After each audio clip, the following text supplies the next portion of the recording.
Hi, thanks. Good morning, everybody.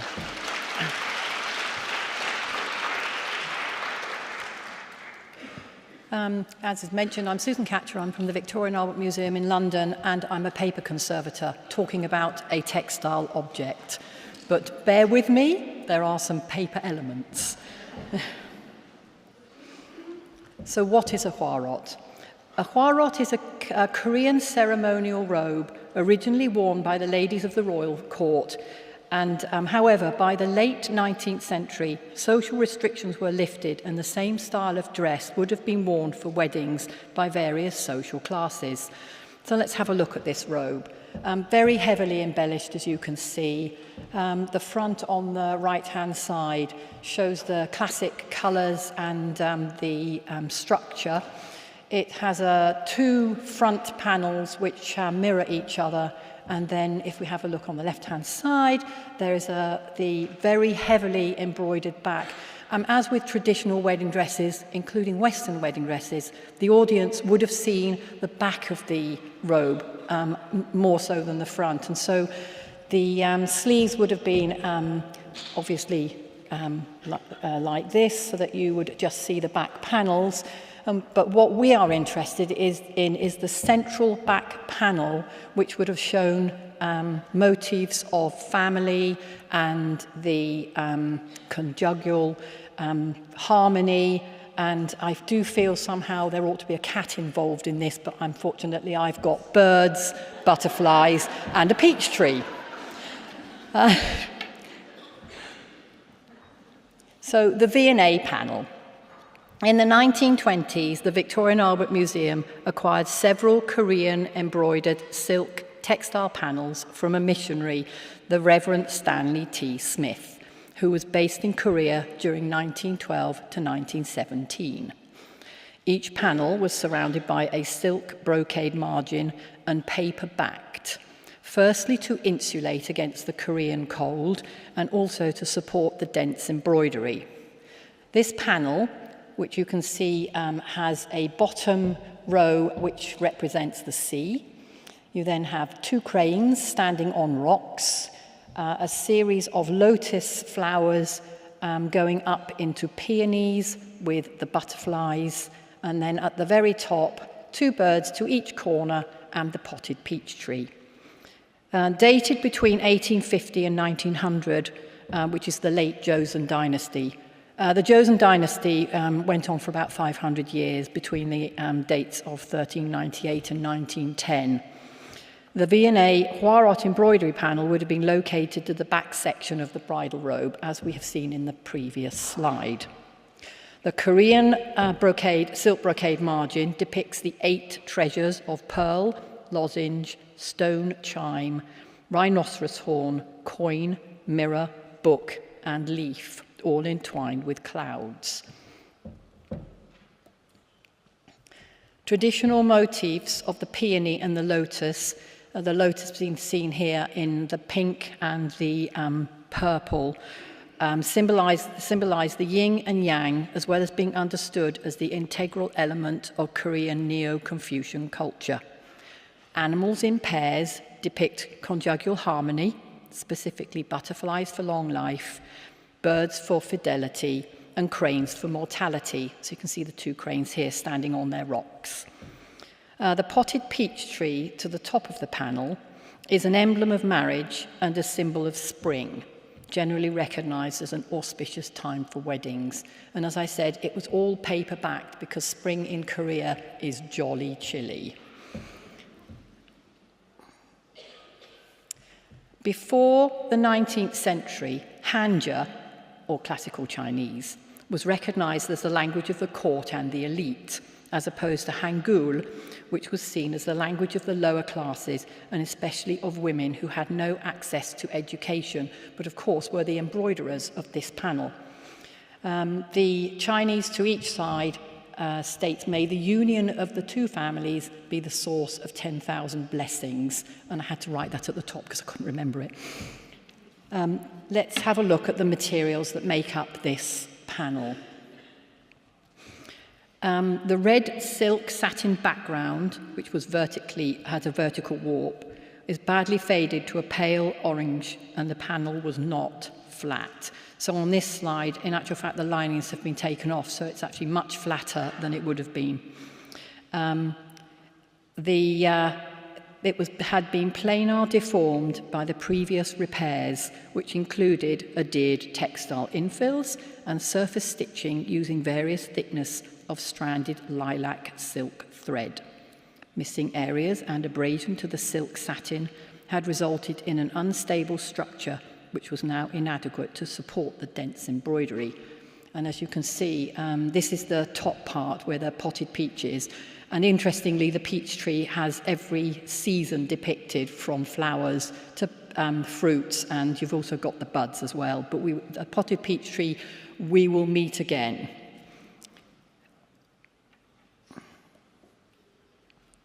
The silk sewing thread and textile would have been coloured with natural plant dyes, often in graded shades, as demonstrated in the lotus and the peony flowers. During the late Joseon dynasty, when this panel was embroidered, both the nationalised manual industry system and the lower classes, again, especially the women, carried out natural dyeing using a variety of plant materials, with as many as 149 colours being identified. I've just given just a smattering of the dyes that we would have found, that we have found on that panel.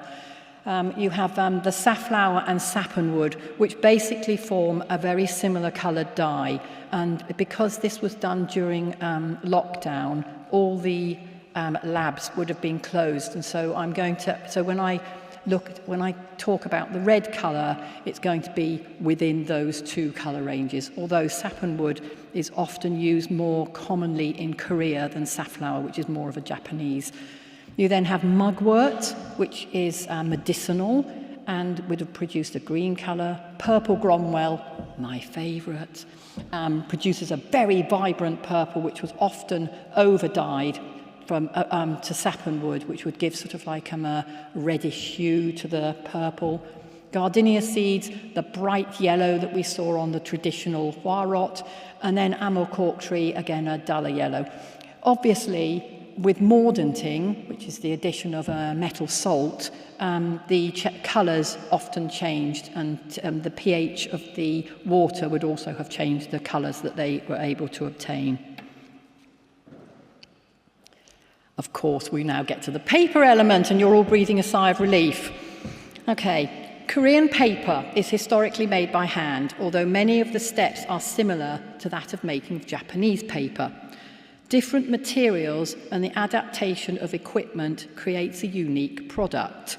A history of Chinese and Japanese invasions and close geographical proximity means that papermaking between these three countries is closely related.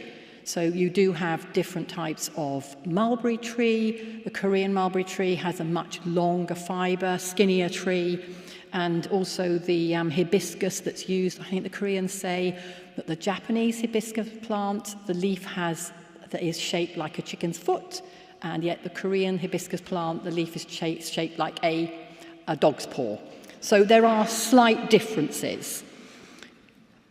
This just gives you an idea of the different types and weights of Korean paper, but as I say, it's very, very similar to the Japanese papers that you see downstairs. Okay, but the difference is in the sheet. But the difference of the sheet formation is integral to Korean hanji making and ultimately the paper's characteristics. The main difference is the adaptation of the screen. The split bamboo screen and mould are held together, being set with the short leading edge towards the paper maker. So this is me making a hash, I have to say, of this paper sheet. I had a national treasure standing behind me, actually saying I had a whole load of trees growing on my sheet. And I had several attempts, I have to say. The screen is held at one point only.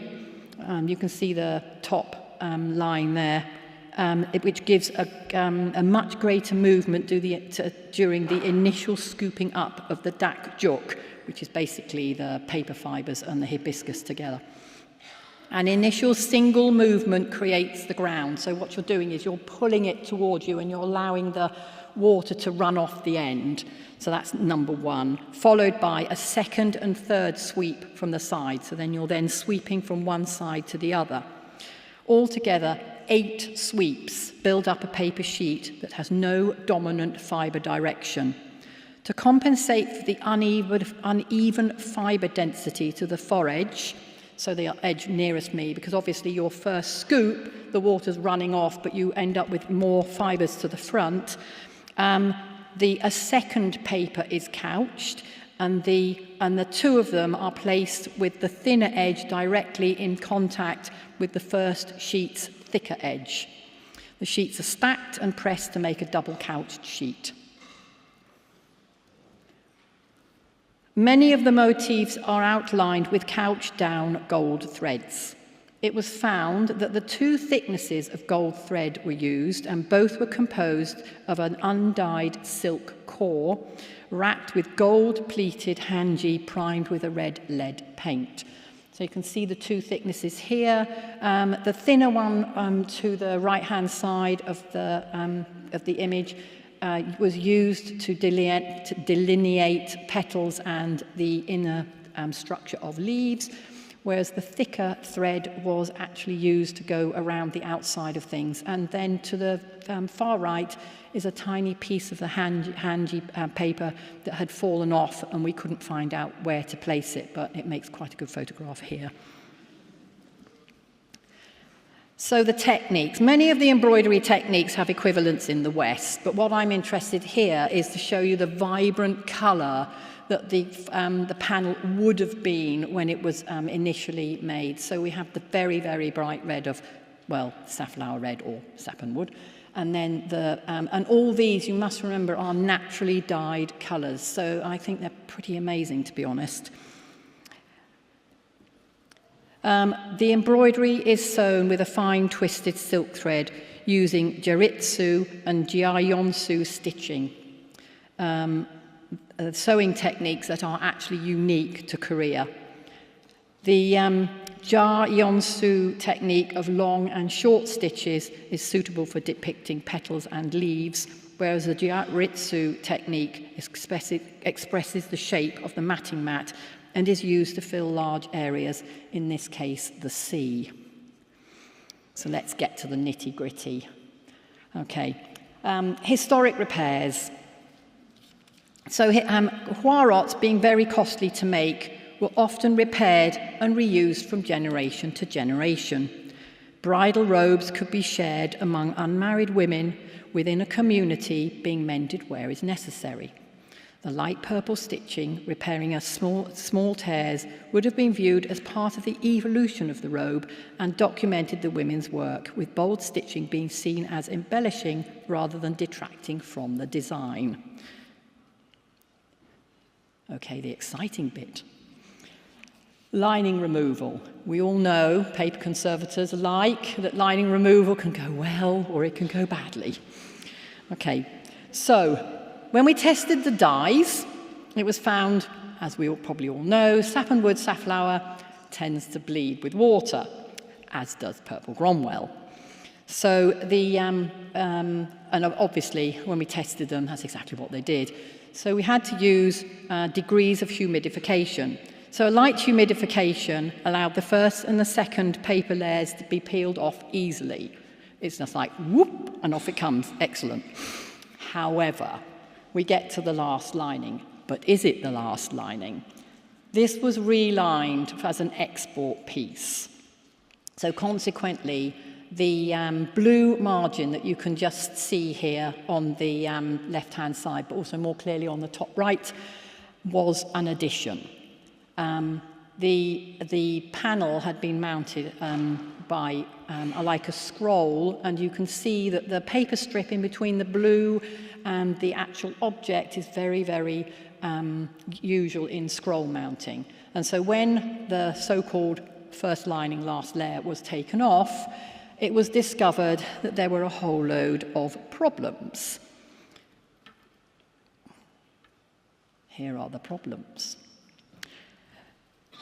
Internal patch repairs. These pieces had in themselves caused additional problems to the original panel through shrinkage during their wet pasted application, being oversized and creating overlapping areas that were applied with no consideration for the directional pull of the textile or the position of the warp and weft. The adhered repairs, the fabric being denser than the original silk, distorted the plane, forcing the thinner original supporting silk to pucker whilst the heavier embroidery remained flat. The discovery of these repairs caused a bit of an ethical dilemma. However, when we looked closely, as you can see, there was an original paper lining. However, the silk and satin damask repair strips, and you can see, so the pink lower piece is actually a damask, whereas the red ones are obviously the silk, were not located to the surface of the supporting fabric, but rather as part of a previous remounting where the original backing papers would have been removed and replaced. Historic repairs should be retained as far as possible. However, the removal of these strips allowed the Hwarot panel to relax and flatten, although some of the heavy starch paste was still trapped in the embroidery threads. The position of these repair strips was documented, and a discussion as to whether to retain these as part of the final treatment ensued. All the linings removed did not paint a pretty picture. To optically even the appearance of the panel, an underlay in the colour and material matching the safflower red sapanwood background fabric was considered.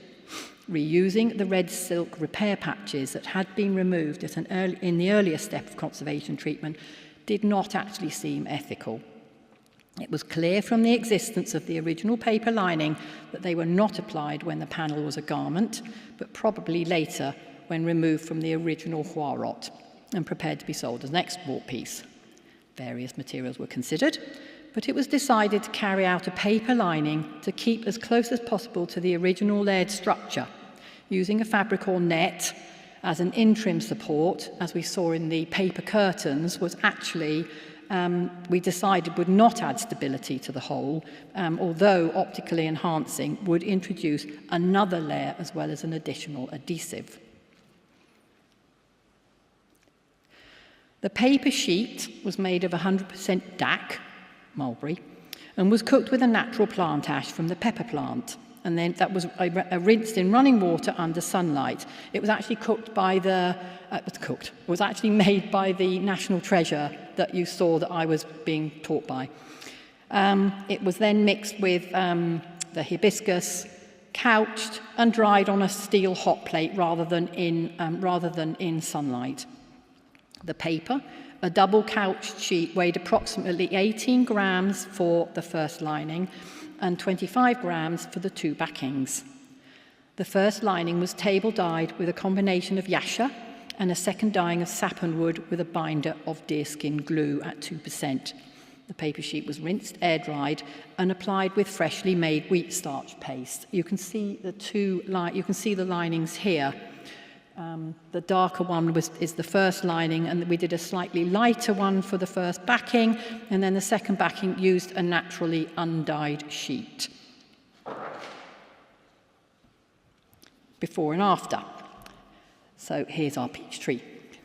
It was decided to dye the sheet of paper to match the areas of the most damage.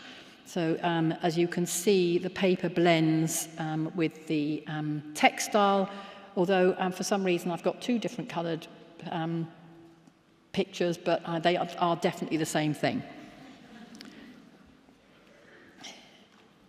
The display of the Hwarot panel had to consider the historic context of the garment from which it had been removed, as the traditional context of the panel had been lost with the previous mounting style, including the materials and techniques of the original piece. The replica robe reflected the style, colour and fabric of a traditional robe, and we had to be confident of the authenticity. So for that, we took a pattern from an original robe, actually it's from the robe that you saw on slide 2, to be sure of the dimensions, and that robe actually was obtained from the National Folk Museum of Kenya, and they Korea, and they very kindly sent us dimensions.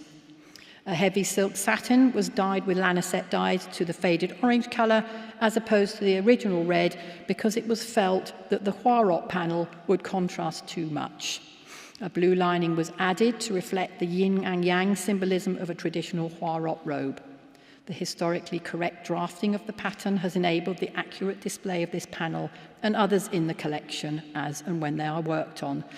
Unfortunately, Stanley Smith did not get a whole robe. He got little bits from all sorts of robes, which means that if we do the sleeves or we do the front panels, we have to actually display them separately to the back panel because they're all a bit of a mishmash. The Hwarot panel was not stitched in place, but used small magnets with a toned hanji disc adhered to the top and a metal insert for support.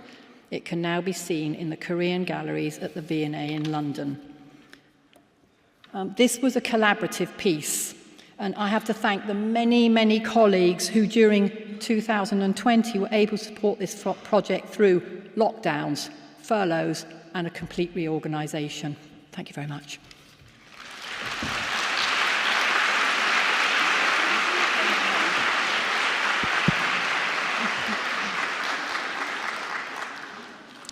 Thank you, Susan, for the excellent presentation. Now the floor is open for questions and comments. Howard again from USA. Hello. Question. There were three things that you brought up. One was that the Korean stitching was unique to it. The type of stitching that was used is unique to Korean. Yeah. Is there an European English comparative stitch that you could describe to us, perhaps what it was? That's one. Okay. Do you want me to answer? Do you want to ask all the questions, or do you want me to answer them one by one? Your call, but I'll give you all three. Go on. Second, could you re-describe the way that they made their gold thread? Yep. So you repeat that core. And then you also mentioned deerskin glue. I did.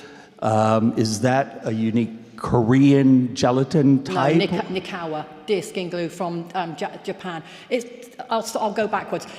So because the countries are so very close to each other, you've got a very materials and techniques are sort of like intertwined. So and they're trying to, although they're trying to retain their cultural identity, there are certain things that are just common. And deerskin glue is very, very common in Japanese scroll mounting. It's used as a fixative normally, or as in Chinese dyeing, it's often used as a binder. So, so that was the reason why we use the deerskin glue. Also, it means that it just holds the dye to the paper a little bit better. So let's go back to the hanji.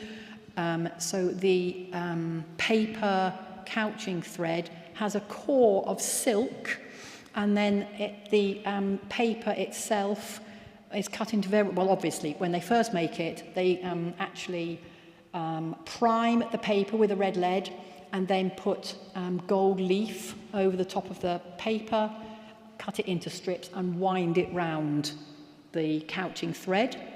So that's that one. And oh, my brain has gone. What was your first question? The stitching.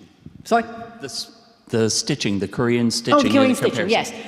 So there are obviously Western counterparts, but I think it was the way in which it's used. So certainly, I've not seen. I'm not a textile conservator, so they may be able to tell me otherwise. But I haven't, in my years of working with Asian objects, seen the long and short stitches which provide a gradation of colour, but using stitches only in various coloured threads. So it provides that three-dimensionality in colour. I've never seen that. I think the over-stitching, the matting mount, probably has something that's fairly similar, because that is used also in the stalks of all the plants, and I think that probably has got some correlation. Yeah.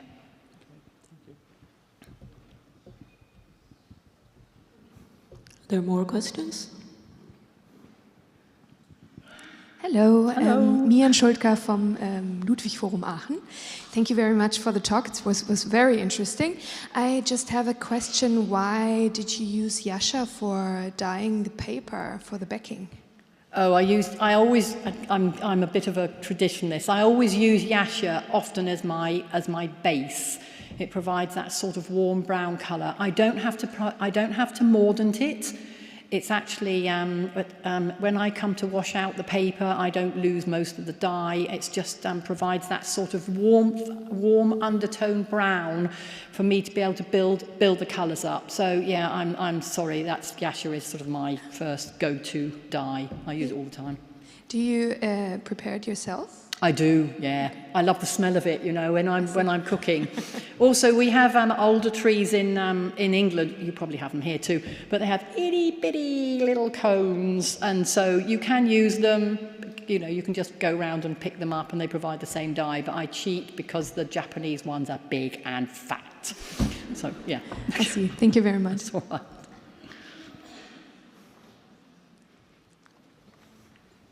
Same question, essentially. Sorry, I'm Justine Bolle from Essen. Yep. And I will talk tomorrow about yasha.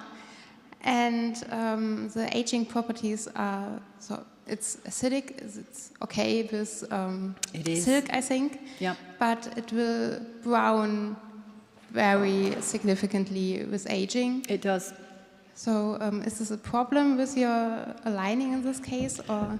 I think because I used an overcolour, that I'm hoping that the one will combat the other. You could see that the colour actually turned out to be quite an orange colour, so I'm hoping even if the yasha does start discolouring, that it will not be so evident. And also, you're quite right, it's like 4-point-something pH, but the silk is as acidic as acidic. So one to the other is. I didn't thought it was a problem with the silk, just the colour is. Yeah, no. So yes, you're quite right. It does, but I feel that I'm hoping that the satin wood will overcolour it enough. And it was actually not such a strong dye of yasha. It just gave me a body colour. Yes. Okay. Thank you. Thanks.